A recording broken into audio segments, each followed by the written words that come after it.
From the Martyrs of Córdoba to a Jewish convert, this episode explores the fringes of religious identity in 9th century al-Andalus.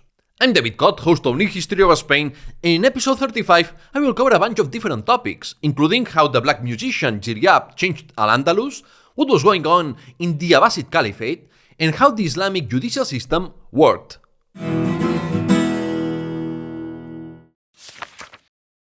The Martyrs of Córdoba. Any significant change inevitably provokes different reactions among those affected. You will find people who actively support and advocate for the changes, and others who resist them. As I discussed in episode 34, Arabization and Islamization of al-Andalus, both processes triggered a variety of responses from the population. The truth is that most of the native Hispano-Gothic population adopted the Arabic language and culture without much protest, and the majority eventually converted to Islam. The Christian Church, under Islamic rule, generally cooperated with Muslim authorities and avoided conflict in order to ensure peaceful coexistence. However, there were Hispano-Goths who resisted Islamization until the 12th century, when they were forced to convert, expelled, emigrated, or join a Christian kingdom through conquest. What's striking is the near-total political irrelevance of Andalusi Christians in the history of al-Andalus. Even when they were the majority, they appeared as a passive group, lacking cohesion or leadership capable of offering resistance. This is why a phenomenon that drew much attention from Spanish national Catholic historiography is the so-called movement of the Martyrs of Córdoba in the mid-9th century. Most of them were actually voluntary martyrs, because authorities weren't actively persecuting Christianity. Rather, dozens of individuals chose to deliberately insult Islam and the Prophet Muhammad in front of a Qadi, a Muslim judge, or in some cases to renounce Islam, particularly among descendants of interfaith marriages. They did so knowing full well that blasphemy and apostasy were punishable by death. For this reason, both the Andalusi ecclesiastical authorities and some modern historians do not consider them true martyrs. This radical minority arose as a desperate response to Arabization and Islamization, motivated by the awareness that these processes threatened the survival of Latin culture and Christianity in Iberia. In other words, they were native Christians who refused to become Mosarabs, Arabized Christians, even though, ironically, many of them spoke perfect Arabic. Another factor was that the new social order, established by the Muslim conquest, led to the gradual disappearance of the old Hispano-Gothic urban and landowning elite, who lost power or saw their influence decline in favor of Arab lineages. Islamization also caused the church to lose control over society and property. Given this, along with the limited access the Miss had to power and the requirement that church properties pay taxes, the martyr movement can partly be interpreted as a reaction of the old elite against the new. In fact, 3 out of every 4 martyrs were clergy. There were also children of marriages between Muslim men and Christian women, or sometimes the reverse, despite Islamic law prohibiting Christian men from marrying Muslim women. These children often faced problems with their identity. It's difficult to know exactly what the voluntary martyrs were trying to achieve. Were they hoping to provoke a violent backlash from Muslims to trigger a major rebellion to expel them? Were they trying to clearly distinguish Latin Christians from Arab and Berber Muslims? Or were they simply so ideologically driven that they believed dying in this way will ensure their salvation and make them remembered as martyrs? Whatever the case, the movement was quite disorganized, though Eulogius of Córdoba stood out because he wrote extensively about it. The phenomenon remained largely limited to Córdoba and originated in some monasteries in the region.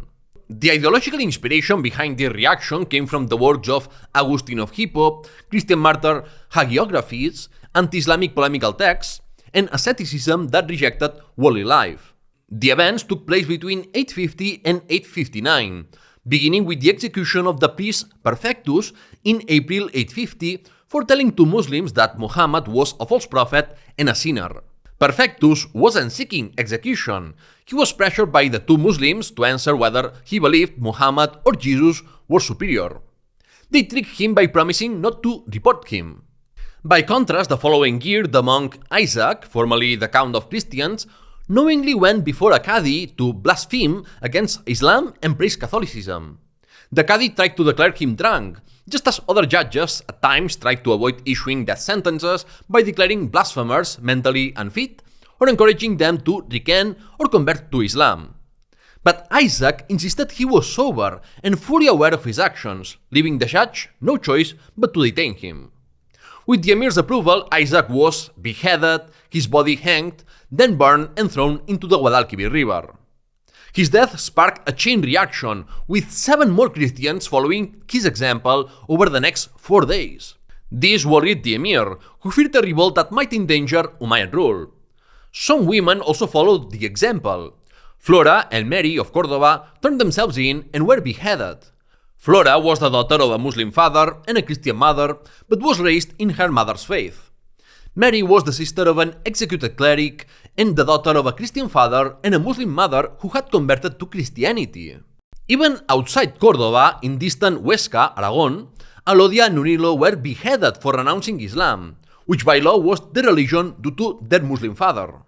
In his final year, al-Rahman II ordered the arrest of numerous clerics suspected of instigating the movement, including Eulogius, and called a council in Córdoba where leading bishops condemned the extremists' actions and denied their status as martyrs.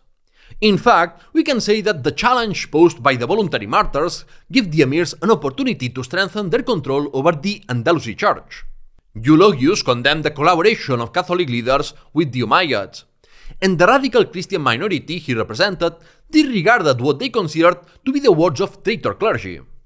Emir Muhammad responded to the challenges of this small Christian minority by enacting measures against the entire Andalusi Christian population. This included enforcing dhimmi restrictions, firing Christians from central government roles, ordering the demolition of recently built Christian churches, and increasing tax burdens. Dhimmis, meaning Christians and Jews, were a convenient scapegoat during political, social, or military crises, and Muhammad's rule was marked by the beginning of Córdoba's loss of control over its provinces and an uptick in raids by northern Christian kingdoms. Muhammad didn't take similar action against the Jews because they hadn't defied the Umayyads or Islamic order. However, he feared that uprisings like those in Toledo or Mérida, where Christians had allied with the Kingdom of Asturias, might also break out in the south or even in the capital. Most voluntary martyr deaths occurred between 851 and 853, although isolated cases continued in the following years. A total of 48 people were executed, with the last being Leocritia and Eulogius of Córdoba himself. Leocritia was a Muslim who secretly converted to Christianity, and Eulogius was beheaded for helping her convert and for insulting Islam. Thus ended the chapter of the voluntary martyrs of Córdoba. However, we know there were some additional isolated cases of Christians seeking death even into the 10th century. A Muslim jurist claimed that Christian ignorance led them to place great spiritual value on seeking death. Still, the martyr phenomenon wasn't representative of the broader Andalusi Christian population. The majority, amid ongoing Arabization and in many cases Islamization, rejected the martyrs' actions and saw them as radical troublemakers who endangered social order and peaceful coexistence between Christians and Muslims. Bodo, the deacon who became a Jew. One of the few pieces of information we have about Jews in al-Andalus before the 10th century concerns Bodo, a Frankish deacon who became infamous for apostatizing and converting to Judaism in al-Andalus. At the court of Emperor Louis the Pious, the Old Testament held significant influence. The Carolingian Empire was depicted as the new Israel and Louis as the new David. So it's not entirely surprising that the intense study and debate surrounding the Old Testament and Hebrew led some theologians to feel drawn to Judaism. As in Islam, apostasy in Christianity was a crime punishable by death, so Bodo had to travel to the Islamic world to openly profess his new faith. To do so, in 838, he organized a trip with other Franks under the pretense of leading them on a pilgrimage to Rome. Instead, the scoundrel Bodo sold his companions into slavery in Narbonne to Muslim or Jewish traffickers, crossed the Frankish Andalusi border, and settled in Zaragoza, circumcised and bearing his new Jewish name, Eliezer. Bodo's conversion caused a stir at the Carolingian court due to fears of Jewish proselytism. Chroniclers framed the event within the broader narrative of catastrophic events afflicting the Carolingian Empire, using it as a moral lesson. that the sinful discord between Louis and his sons was causing disorder and undermining both political and religious unity. In Zaragoza, Eliezer married and gained renown as a polemicist against his former Christian faith and a staunch defender of Judaism. By age 40, he was already exchanging letters with Álvaro of Córdoba, the same man who wrote a hagiography of his teacher, Eulogius of Córdoba. The early letters between Álvaro and Eliezer began courteously, but quickly devolved into heated insults over topics like the identity of the Messiah, the Torah, whether Christians or Jews were the true Israelites, and contradictions in Catholic doctrine. Unfortunately, we don't have all of Eliezer's responses, as a Catholic censor erased his writings from history. This is a shame, as they would have offered fascinating insight, especially given that personal attacks in the exchange also touch on the old rivalry between Franks and Goths. Some Frankish sources even accuse Bodo of trying to convince the Emir of Córdoba to forcibly convert Andalusi Christians to Islam or Judaism, though this was likely a slanderous invention meant to discredit him. In any case, both Eliezer and the voluntary Martyrs of Córdoba represent only fringe extremists within their respective religious communities, and do not reflect the general population's preference for avoiding religious conflict, especially with Muslim authorities, out of fear of reprisals. Ziryab, the influencer of al-Rahman II's court. The modest court of the early Umayyad emirs of Córdoba was transformed under al-Rahman II into one where the sovereign's power over his subjects was far more visibly asserted. The emir surrounded himself with an increasing number of eunuchs, concubines, and bureaucrats. Court protocol and refined culture developed following the Abbasid model, and this too was part of the broader Arabization process. al-Rahman II brought poets and astrologers into his court, including the satirical poet Al-Ghazal, famed for both his good looks and his diplomatic skills, as well as Abbas ibn Firnas, best known today for trying to fly. But the figure I want to focus on for his cultural and social influence is Abu al-Hassan Ali ibn Nafi, better known as Ziryab, a black musician of slave origin from Iraq who had made a name for himself at the Abbasid court before becoming the most celebrated musician in Andalusi history. The rising instability and civil wars within the Abbasid Caliphate triggered a talent exodus. One reason Caliph al-Mamun gave for usurping the throne was his claim that his half-brother was wasting his life surrounded by musicians and drunkards. As a result, several court-affiliated artists were left jobless. And if you don't want me to be jobless, subscribe for free to the show so you don't miss any of my content, hit the like button if you are enjoying this video, and you can support my work on Patreon.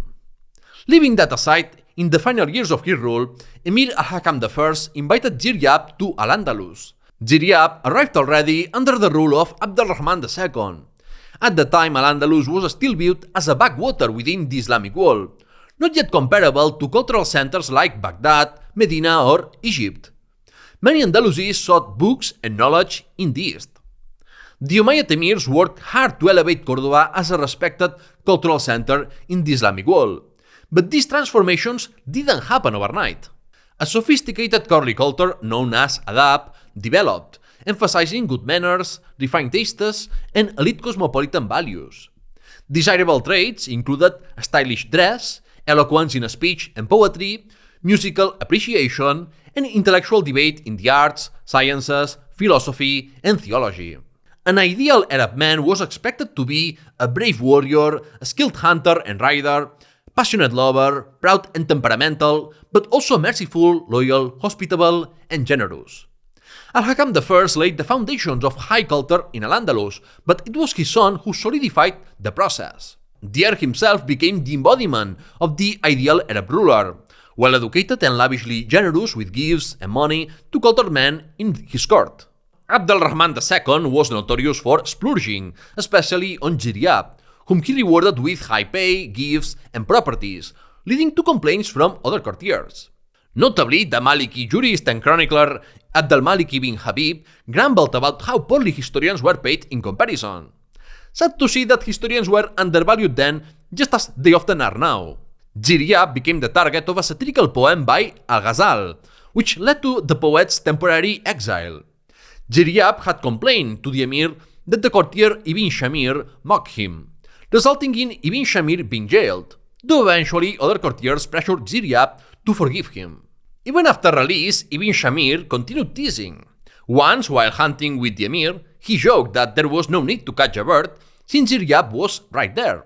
And if you wrap white cheese on his butt and armpit, you will have the black and white of a magpie. Ibn Shamir enjoyed provoking the easily offended. The emir laughed, and Ziryab, the court favorite, had to grin and bear it. A musician at Caliph al-Mamun's court later criticized his own patron by comparing him to Ziryab, saying that thanks to Umayyad generosity, Ziryab was able to build a patronage network, surround himself with servants and many slave girls whom he taught and who played a crucial role in preserving his musical legacy and assisting in his compositions. Chronicler Ibn al-Qutiyya recounts how Ziryab once played a piece that moved the emir so deeply he ordered a payment of 30,000 dinars from the treasury, a staggering sum, given the central government's annual income was around 1,000,000 dinars. The treasurer protested, arguing that public taxes shouldn't be spent on a song and suggested the emir pay from his personal wealth, which he ultimately did. This story is meant to moralize about the proper management of taxes. Ziryab doesn't come off too well, portrayed as spoiled, selfish, and obsessed with wealth. But if he was so richly rewarded, it's because he was a great musician and poet. Poetry and music have been integral to Arab culture since pre-Islamic times. Ziryab is credited with many artistic and technical musical innovations. He added a fifth string to the traditional four-string oud, developed a musical style that laid the groundwork for the Andalusi Nuba genre, and founded the first music conservatory in al-Andalus. His methods, styles, and repertoire shaped generations of Andalusi musicians. In the Emirate of Córdoba, Ziryab rose not only as a brilliant musician, but as a trendsetter in court etiquette and Andalusi fashion. He introduced seasonal clothing, colors, the idea of a three-course meal, starting with soup, followed by a main course and dessert, and revolutionized other elements of courtly life. He is credited with inventing a new hairstyle, creating a non-staining deodorant, introducing asparagus to the local cuisine, and popularizing dishes from Baghdad. He also popularized leather tablecloths, gold and silver utensils, and glass goblets. However, it's hard to determine how many of these innovations were truly his or whether later sources exaggerated the role of a single man to make him embody the cultural transformations of al-Andalus. Even today, many restaurants and music albums in Andalusia and Morocco bear his name. So great is his enduring fame. Historians like Carl Davila and Dwight Reynolds, who have analyzed the earlier sources, present a more human portrait of Ziryab, a man with the virtues of a great courtier and musician, but with flaws like anyone else. The Abbasid Caliphate up to 861. To better understand al-Andalus, we need to learn a bit about the history of the Abbasid Caliphate, which was, after all, the center of the Islamic world. The Abbasid revolution triumphed in 750, bringing an end to the Umayyad Caliphate of Damascus. However, it wasn't until the 760s that the Abbasids firmly established their rule under the second Caliph, al-Mansur, the founder of Baghdad, then the greatest city of its time. Al-Mansur defeated the Shia claimants descended from Ali, and with him began Islam's cultural and economic golden age, built upon foundations already laid during the Umayyad era. The three Abbasid caliphs who followed continued al-Mansur's key policies. During their reigns, the caliphate was pacified and prosperous, with military successes against the Byzantines in Anatolia and a population increasingly converted to Islam. However, the Abbasids had to abandon any ambitions of politically reunifying the Islamic world, as they were unable to overthrow Umayyad rule in al-Andalus or the Idrisids in the Maghreb. By the late 8th century, the Abbasid central bureaucracy had expanded, and a Persian family came to dominate key administrative posts. This helped the Abbasids project an image of Arab-Persian cooperation in governing the empire. When Caliph Harun al-Rashid died in 809, he effectively split the Abbasid Caliphate in a manner reminiscent of the Roman Empire. One of his sons was to rule Iraq and the western provinces, while another son, al-Mamun, was given control of Iran and Khorasan. According to one document, al-Mamun was meant to succeed his brother, but it's likely this was a forgery created to justify the ensuing civil war and legitimize al-Mamun's eventual victory. In 813, al-Mamun executed his brother, but the civil war didn't end there. It sparked what became known as the Fourth Fitna. The Caliph in Baghdad lost control over much of the empire to regional warlords, who claimed and governed the territories independently. Al-Mamun spent most of his 20-year reign fighting to bring these local powers back under control. It wasn't until 827, for example, that he regained control over Egypt, including driving out Andalusi pirates from Alexandria who had been exiled after the revolt of Secunda and later went out to found the Emirate of Crete. The Fourth Fitna had a profound impact on the political development of the Abbasid Caliphate and by extension the Islamic world. It led to the diminished influence of Arabs and even the Abbasid family itself in governance, the rise of various Islamic sects, and the increasing political weight of mercenaries and slave soldiers, particularly Turks from the empire's fringes.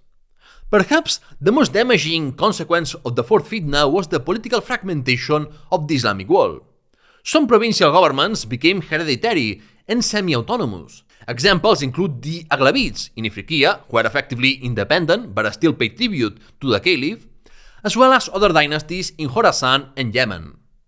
Al-Mamun's reign also marked a turning point for other reasons. For the first time, Muslims became the majority of the population in the empire.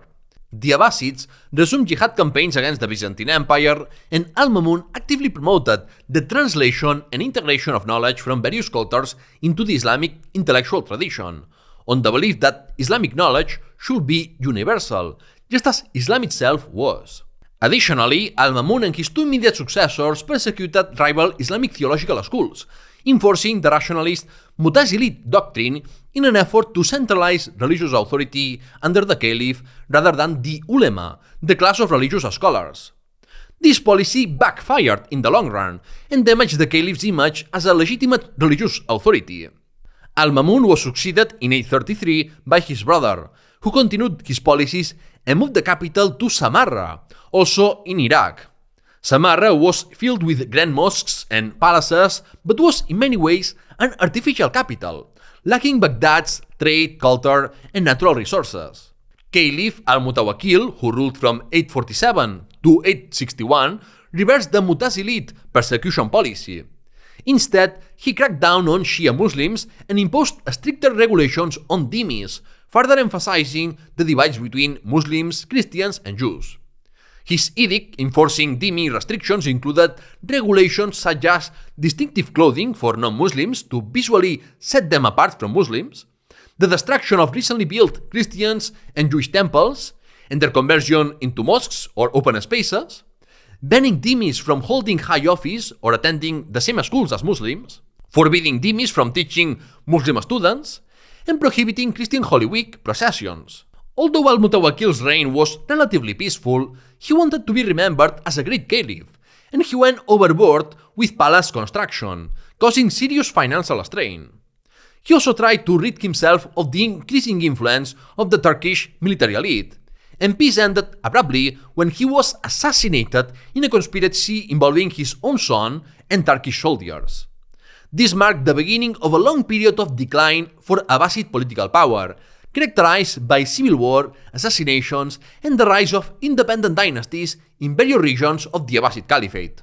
However, the political and institutional decay of the Abbasid state did not lead to a collapse in economic, social, or cultural terms. In fact, the Abbasid caliphs generally abandoned expansionist warfare and focused on maintaining and consolidating their domains, as if they had reached optimal territorial limits. Over time, Baghdad and the Abbasid Caliph became more of a symbolic figurehead of Islamic civilization, a political and cultural model for the Islamic states that arose as the Caliphate fragmented. Eventually, other Islamic dynasties, including the Umayyads in al-Andalus, adopted strategies similar to those of the Abbasids, reducing Arab dominance in government to include other ethnic groups, excluding family members from positions of power to avoid internal rivalries, elevating the ruler's image with elaborate court protocol and fewer public appearances, employing foreign mercenaries and slave soldiers who form a military caste distinct from the general population, and recognizing the authority of powerful families with deep regional roots. These policies were meant to strengthen the caliph's authority, and in the short term, they often did. But in the long run, they undermined the dynasty itself, isolating the ruler in an ivory tower and making it easier for eunuchs, the foreign military elite, or powerful regional families to usurp central and provincial power. Maliki Islamic law and the Ulema. Before getting into details, I need to clarify a few concepts about Islamic law and its judicial system. To start, the Andalusi judicial system was neither singular nor homogeneous, because Muslims, Christians, and Jews each handled legal matters within their own communities using their own laws and judges. However, dhimmis could voluntarily appeal to an Islamic court, or in some cases were required to do so. More importantly, the widely referenced but often misunderstood Sharia is not a fixed legal code common to all Muslims and unchanging through time. Rather, what is or isn't Sharia depends on the time, place, and legal school in question. As I briefly explained in episode 31, the revolt that nearly broke the Umayyads, Islamic legal schools differ in the weight they give to various sources and methods when resolving legal issues. The Maliki school became the most deeply rooted in the Islamic West, including al-Andalus. It's known for its orthodoxy and its limited room for innovation, speculation, or ambiguity, restricting sources of Islamic law to the Quran, the customary law of Medina, and the Sunnah, meaning the teachings of the Prophet and his companions as recorded in the most respected hadith collections. I will discuss the Ulema, or scholars in Islamic sciences, in a moment, but for now you need to know that Faqihs were Ulema with extensive knowledge, or fiqh, meaning Islamic jurisprudence. Fiqh covers all aspects of a Muslim's life, from their relationship with God and their community to the policies of an Islamic government. This jurisprudence is based on the Quran, the Sunnah, and other sources of Islamic law, and it evolves through fatwas, which are legal opinions or rulings issued by a faqih in response to a question not clearly answered in the primary Islamic sources, often through analogical reasoning. For example, in the 7th century, cars didn't exist, but camels and horses were permitted for transport. Through analogical reasoning, Islamic jurisprudence allows for the use of motor vehicles. Regarding how Malikism became established in al-Andalus, a key figure was the Berber Yahya ibn Yahya, a disciple of the great theologian and jurist Malik ibn Anas, the founder of the Maliki school. Yahya ibn Yahya was one of the instigators of the Second Revolt and had to flee into exile in Toledo. He was later pardoned by the emir, who sought to make him an ally. Under al-Rahman II, Yahya held great power, working closely with the emir as an advisor on governmental and religious matters. He was even given authority to appoint judges in the provinces until his death in 849.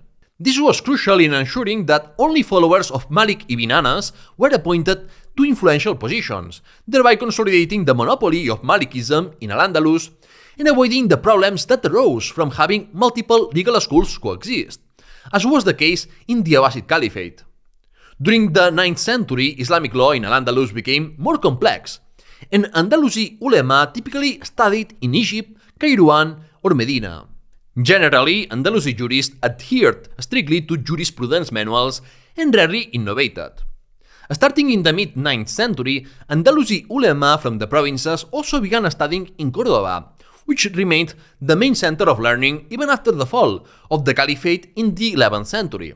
It was Caliph al-Rahman III who made Malikism the official legal school of the Caliphate of Córdoba, both in response to the Fatimid Caliphate's establishment of its own official doctrine, and as a way of presenting the Umayyad dynasty as the true guardians of Islamic orthodoxy, in contrast to Abbasid and Fatimid innovations. There were indeed brief historical moments when other legal schools were tolerated or encouraged, and a few Andalusi ulema were not Malikis, but these cases were always in the minority. So who exactly were the ulema? They are scholars of Islamic religious sciences, part of an unbroken chain of teachers and students that ensures the authenticity of their knowledge, dating back to the revelation of God's message through Muhammad and the prophets before him. This system of master-disciple networks may appear informal or decentralized, but who one studied with, and one's own scholarly achievements, were essential for attaining prestige. In a sense, it's comparable to today's peer review system in academia.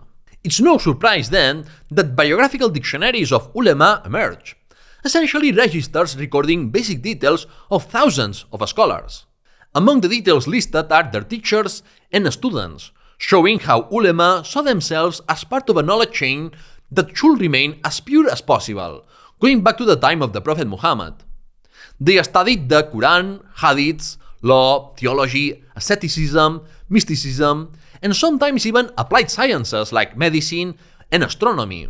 While Sunni Islam had no centralized clergy, Ulema served the social function of promoting and monitoring moral and religious conduct according to Islamic orthodoxy and the reigning ruler's ideological stance. Ulema usually lived off teaching, though some combined it with commerce, came from wealthy families, or married into prominent families. A few served the state as judges, notaries, market inspectors, managers of charitable endowments, funeral officials, political intermediaries, or assumed the role of delivering Friday sermons at the mosque.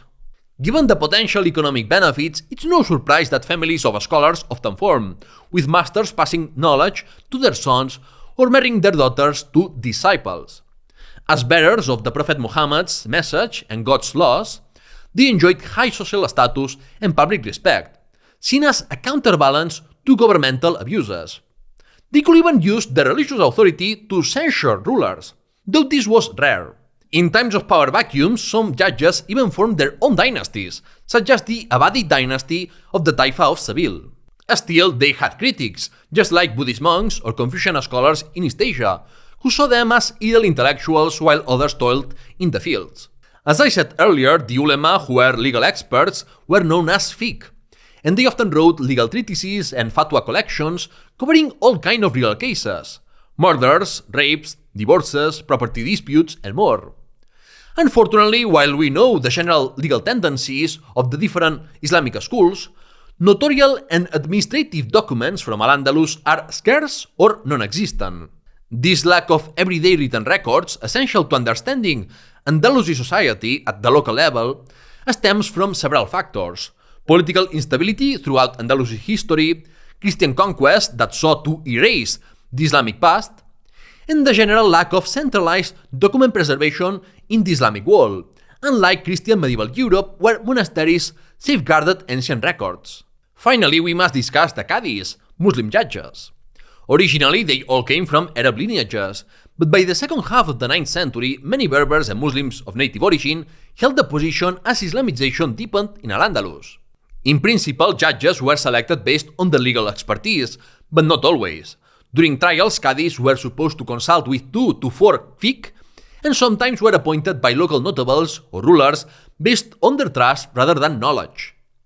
An ideal Qadi was expected to be a pious, upright, and just man who judged equally among rich and poor, men and women. Ideally, he was wealthy or received a good salary to avoid the temptation of bribery.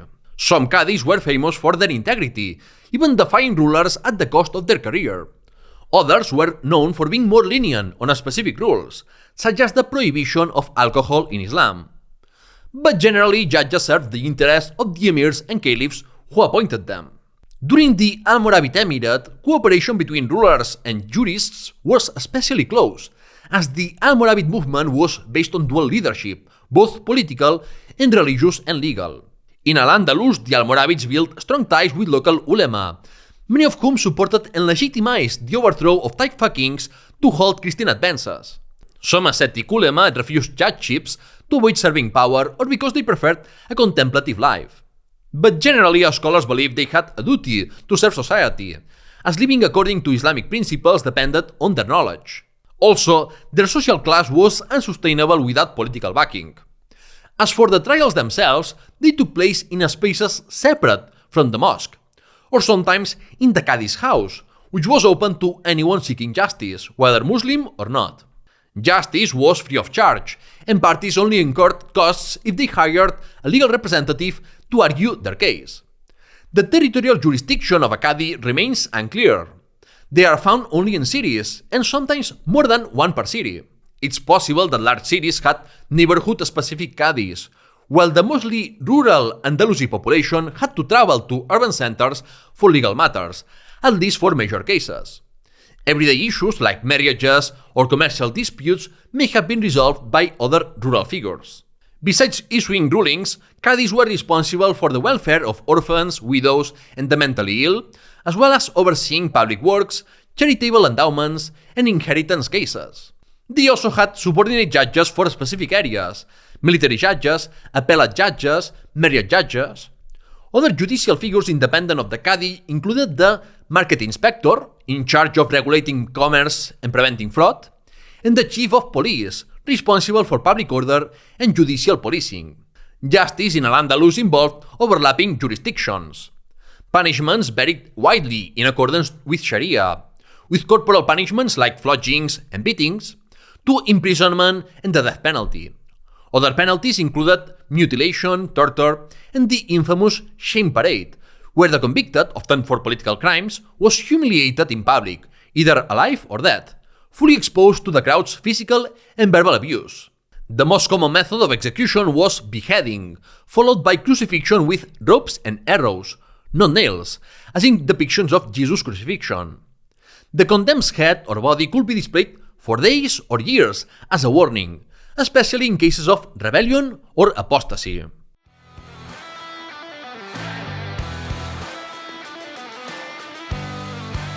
The verdict. In today's verdict, I want to talk about the problem of focusing too much on exceptions and falling into the trap of trying to generalize from them. We see this, for example, in the case of the Martyrs of Córdoba, who have inspired so many books and articles and who, in National Catholic historiography, were turned into defenders of the Spanish national spirit and the Catholic faith. But as I emphasized throughout this episode, they were merely a small minority of radical Catholics. Most Christians had no part in that movement. In fact, many likely remember them poorly, since their actions led to increased taxes and harsher restrictions on Christians. Similarly, it would be misleading to cite the example of Ziryab to claim that black people held high social status in al-Andalus, when throughout the Arab world they were generally viewed as socially inferior, often synonymous with slaves. It's certainly valid to introduce nuance to the broader picture by studying exceptions, but we can lose sight of the bigger picture if what we are after is not propaganda but historical reality. And with that, the verdict ends. That wraps up today's episode. If you found it interesting, please subscribe to the show on podcast directories or on YouTube, where you will be able to see useful images to better understand what I'm talking about, and you can find more content besides the chronological series, like a whole series on the richest men of 20th century Spain. You can get early access to all my content or appear in the credits by becoming a Patreon at patreon.com/newhistoryspain. In the next episode, I will finish covering the political history of the first half of the 9th century with the reign of Alfonso II of Asturias, as well as the reign of Ramiro I, and a section on Asturian pre-Romanesque art. Follow me so you don't miss it, and see you next time!